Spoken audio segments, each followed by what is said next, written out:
आइ हम एकटा नचारी लऽ कऽ एलहुँ हेँ, मालती झा। नीक लागत तऽ लाइक सब्सक्राइब जरूर करब। जय मैथिल, जय मिथिला। एहि पार गंगा बहू, ओहि पार जमुना। एहि पार गंगा बहू, ओहि पार जमुना। बीचे बहैया निर्मल पानी, शंकर दानी आसन खसाने।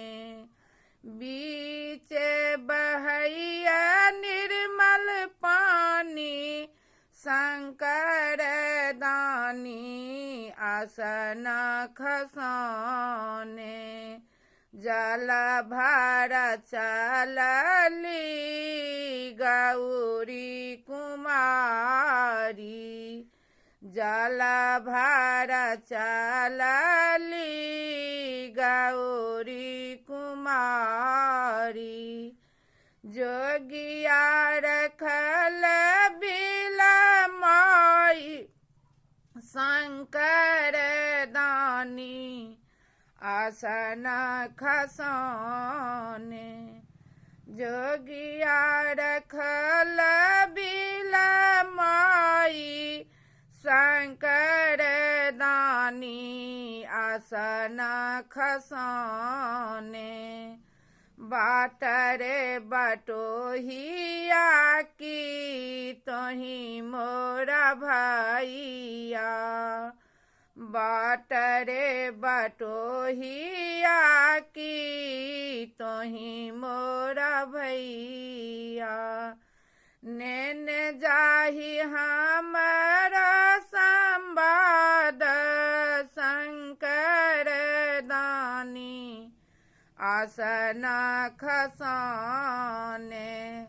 तोहारो बाबाजी के चिन्हियौ ने जानियौ, कोना कहब हम संवाद, शंकर दानी आसन खसाने।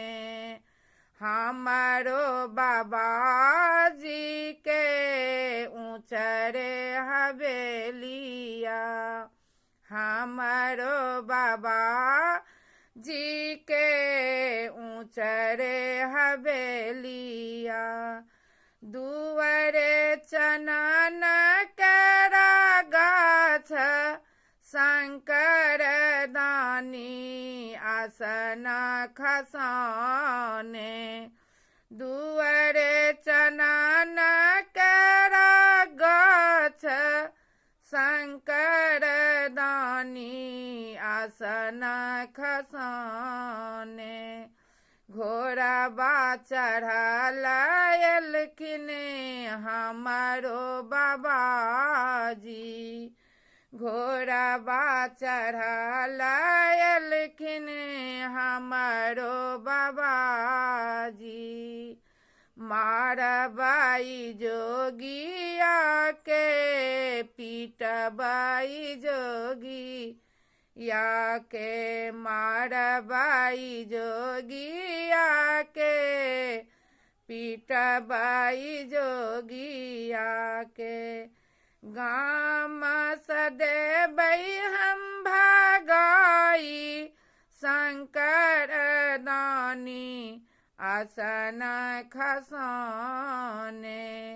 गाम सदेबै हम भगाई, शंकर दानी आसन खसाने।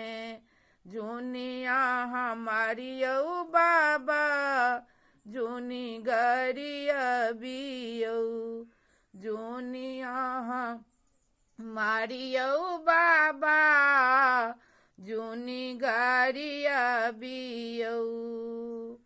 लिखल मेटल नहीं जाई, शंकर दानी आसन खसाने। लिख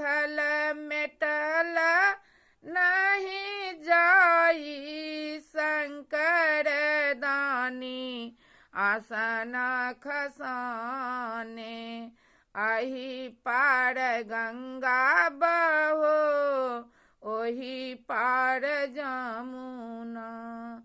बीच बहैया निर्मल पानी शंकर दानी आसन खसाने। बीच बहैया निर्मल पानी शंकर दानी आसन खसाने।